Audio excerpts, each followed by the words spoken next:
Hello, virtual doll convention ears. We are here with Billye Harris. Hi, Billye. Hello, everybody. Hi. So we're here. We're all tuning in. We are so excited for the next program because it's not going to be what we think it is. No, this is a whole different subject. Everybody's always asking me, what dolls do you collect? Well, they know one that I collect very well.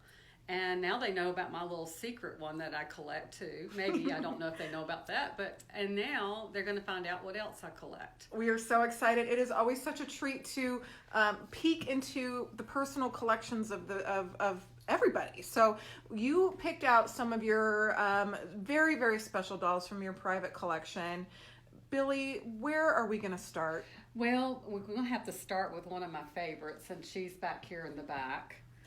She is extraordinary. I see millions of dolls a year. Millions, maybe gazillions.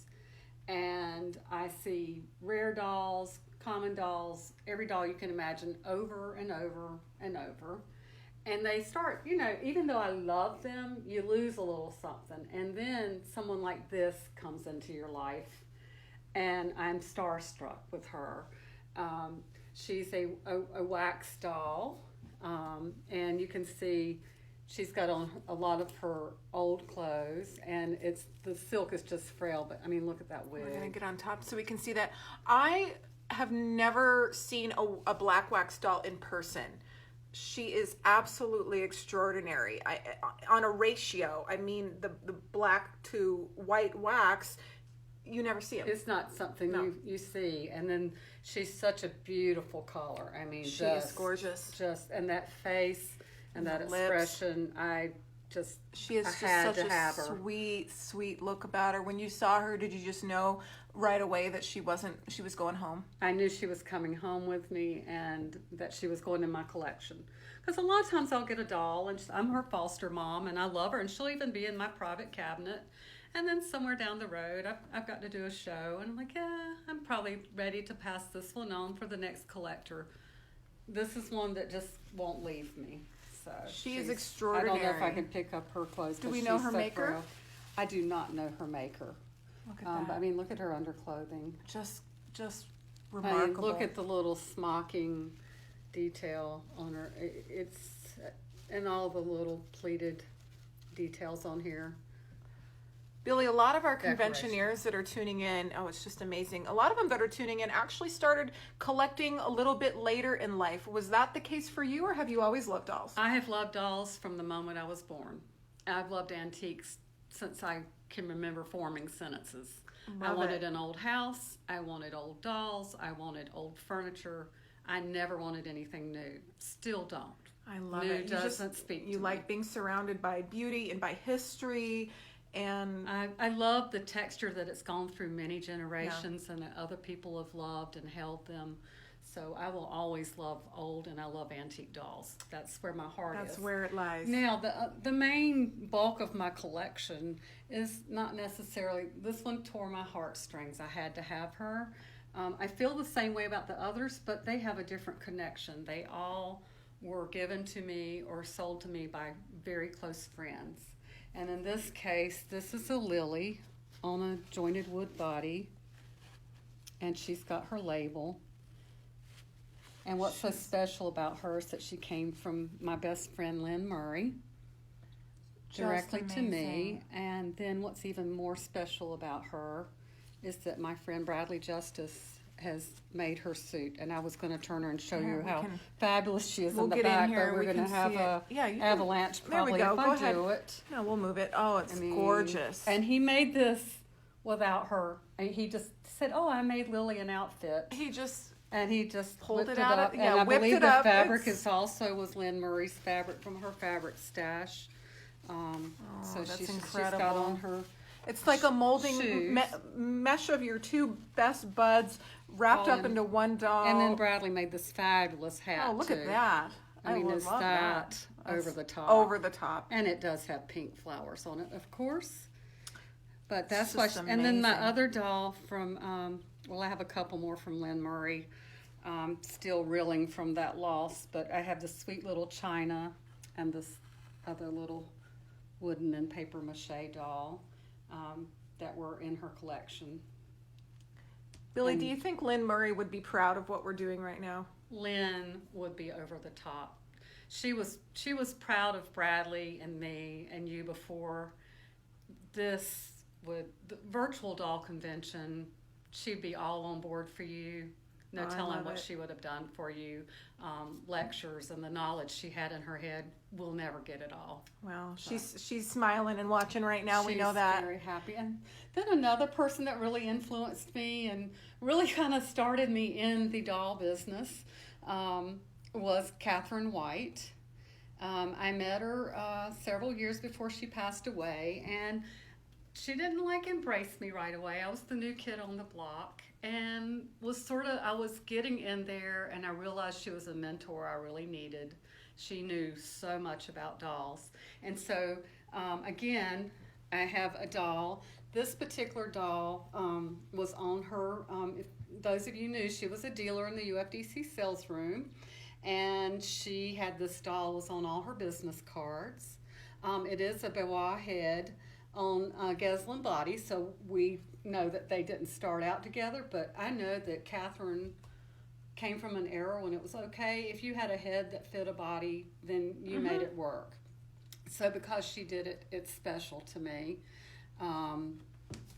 She had the wardrobe beautiful. Made for her, and again, it's just... I love those bisque hands. Yes, bisque hands on the Geslin body, which molds and moves around, so you can pose her and just the sweetest, great costume, sweet face. More of the enfantine outfit and the little boots. I mean, and then just layers of wonderful lace undergarments. And then my other doll from Catherine that I got after she passed away was this little China doll. And everybody's out there going, okay, Billye, that's nice. But what happened is I started buying dolls for my friend Virginia. I was an interior designer, and so I went to a lot of auctions, and I would buy dolls for Virginia, and they'd be like $50, $100. And I'd come home, and she'd go, oh, Billye, that's a K-Star R. It's worth $3,000. And I'm like, okay. And so we kept, I kept bringing home these 50, because I didn't spend a lot, because they were gifts. And she'd always say, oh, it's worth $500, it's worth $8,000. And I'm like, okay, I'm blonde, but I can do that kind of math. So a business was born, and I started selling them on the internet, on the eBay site. And one day, I had this little inexpensive china on my eBay site, and Catherine White bought it. And I'm like, holy crap, what is she buying this for? This is not any good. What is she doing? Well, she had this little china head at home, and it didn't have a body. And the body to my little inexpensive china doll fit her head. And so she put them together. So now this is sort of like my first big sale to what I thought, and is a famous doll dealer bought one of my little dolls, and they did something really special with her. So, and the little costume that's on it's very sweet. It's silk with really fine black cotton lace, and she's got her cute little red shoes on. So you've got to love it. But that's why she's so special to me, because Catherine actually put her together. And then our next little guy is a China, but he's not a guy. I have found out he is a circus girl. And so he's going to be going through a little change in the next bit. So I believe Kathy Turner and Ann Coleman informed me of her heritage. And so she's actually a lady with a molded hat. And so how did they make crazy that rare? I've never seen this doll anywhere else. Look at that. A friend of mine made the garment for him because we were thinking he was a boy. So now we're going to work on getting another costume made that fits more what he was or she was when she started. But really a fun doll. She does have some damage to the hat, but again, this is just a dog you don't. Yeah, you can't. Everybody in the world wants to buy this doll from me. So how did they make that distinction that it was a... They had some reference materials showing the doll as a carnival or a circus worker, I believe is what they told me. And they were hatted ladies and different colors of hats and so forth. So that's how that came to be. This is just a fun little daguerreotype. I don't know if it'll show up on camera well. Let's see. Can you make it There work? We go. Yep. Oh, we can see the doll and the china. little girl. Yeah. Here we One go. of my co-appraisers was at one of the antique shows up north. He said, "Billye, I just found something you must have." And he told me what it was. I said, "Yes, buy it now." And so he did and sent it to me. And it's a little girl with so her sweet doll with in the the doll. matching costume. Here we go. And this I do not believe was a studio doll. I think this was truly her doll because yeah. it was made to match her. It's wonderful when you can tell in the pictures that they did belong to the child and they weren't Right. just That it for wasn't a them to prop. hold for a second. Yes, so that was sort of fun. And then the last little thing I'm going to show you over here was I bought this book from one of my book appraiser friends, I want to say probably about 5 years ago. And it came, and I was like, oh, yeah, that's kind of cute. It's a doll catalog, and it was for the Doll Pottery Company in Fenton and Staffordshire, England. And I kind of put it away, and I never even opened it, to be honest with you. Well, I opened it 2 days ago, getting ready for you to come. And not only did I have the book, but I have an invoice from 1919. Oh, look at that. And it's in pounds, but all the little prices and all the dolls that this particular person ordered from them. Oh, cool. Isn't it Oh, what a fun? wonderful, and it's in such good condition. You can just, it makes you feel like you were there holding Yeah, it. and it was probably in this book all these years, so it's stayed nice and fresh and crisp. So very fun. And then let me show you the book, because this would be every doll collector's dream to open up a catalog like this. In such pristine condition as well. condition. Porcelain jointed dolls. And again, just fun. As we get to the back, these are a little bit more commonly found dolls. I'm going to kind of flip to the back and get to some of our more interesting characters. I bet y'all Of recognize course, who yeah. that is. We do. Coquette. And again, in black and white. And how about this fun little guy? That's a, I'm not thinking of it right now, Yeah, but of course he's, I'll think of it in about yeah. 2 minutes. But a wonderful googly. And Yes. again, look at these with the little hats Oh, on the and the molded one, hats, just wonderful. one of color. And Don't of course, we wish they we just could called order them by these now? model numbers because they weren't selling them for the factory. And then parts. How cool And is prices. this, everybody, to look at? Oh, And it's again, so I'm neat. sure you recognize some of these feet and shoes. Fun, isn't it? It is so fun. Boy, do we wish we could do this. And, you know, with a lot of the wonderful doll artisans out there and doll guilds, you can order pieces and parts, which is kind of nice. Yes. But, Billye, your private collection right here is just so sentimental and so sweet. And thank you so much for sharing it with They us. all contain souls Yeah. of my friends and spirits of my friends, so they'll always be special to me. They'll always be special, and we're the gatekeepers, right? We take care of them for a while, and then they go And then and we're live going other to pass lives. them on to the Yeah. next doll lover So, and the next generation, we hope. So well, we will. That's what we I say. have one more little fun group to show you if you want to Oh, pan yes. around the room a little bit.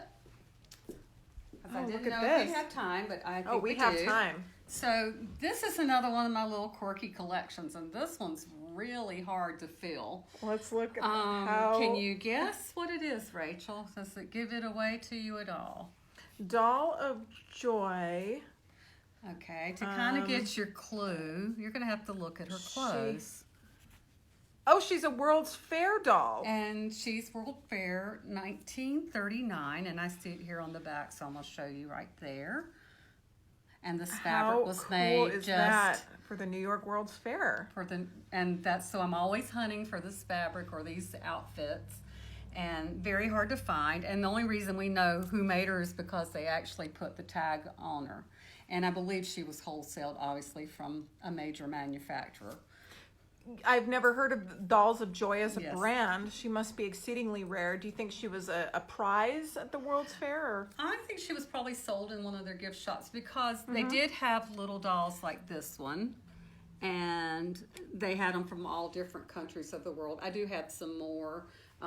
Bradley was kind enough to find one for me that's in the box from the same little series, but the little paper mache ones and the composition ones, I think probably were little prizes or inexpensive souvenirs. This is a little bit more expensive souvenir, exceedingly rare. And then, of course, she's got the little symbol. And you know what? Right off the top of my head, I forgot the name of this. The Trilon and Perisphere. Yes, that's it. So, and then this was another little cute find because I do have, once you start letting people know that you're looking for certain things, they're so sweet. They'll email help you. like, yeah. oh, I saw this. It's at this place or that place or it's online. This is really cute because it's, again, the World's Fair. Let's go. Here we come. And he is a perfume bottle. Oh, how fun. A perfume bottle cowboy. Yeah, and then it's got like the little perfume inside, but it was made like a little stagecoach. I love it. Isn't that cute? So we just went from, fine antique dolls to World's Fair prizes. Because you like everything. I like everything. It's got to be it. quirky and Yeah. different. And yeah. I don't see this doll many times a year. In Right. fact, I haven't found another one yet. Just so like her. Still looking. So Still looking. and there are ones out there that have this fabric. I've not been the lucky one to get them so far, but it's just something, I don't know, it's just got to be something a little bit different and fun for me to want to keep it. For sure. It's such a treat. Yeah, so these items are not going to be in the virtual convention sales room, No. everybody. No, these will show up, but we do have some really neat dolls that will be showing up. Yes. They've not been online or anything. Everything I'm putting in the virtual sales room has never been, I've been holding them back. Perfect. Just so they'll be brand new to you and you'll be the first group to have a chance at them. Well, we are certainly excited for that. And Billye Harris of Ashley's Dolls, you can find her online, on her website, on Facebook. Thank you for being a title sponsor of this convention and allowing us to be here to film. I'm so We're proud having the best of time. the whole convention. I'm proud of everybody out there, your enthusiasm. I love that we have a doll world that loves each other and supports each other. Yeah. And it's continuing this education. Oh yeah, we're unstoppable. That's right. As That's I tell right. Rachel, we're at ground zero and this is historical. Yeah, we've only just begun. Yes. All right. Thank you, Billye. Thank you. Bye, y'all. Bye, y'all.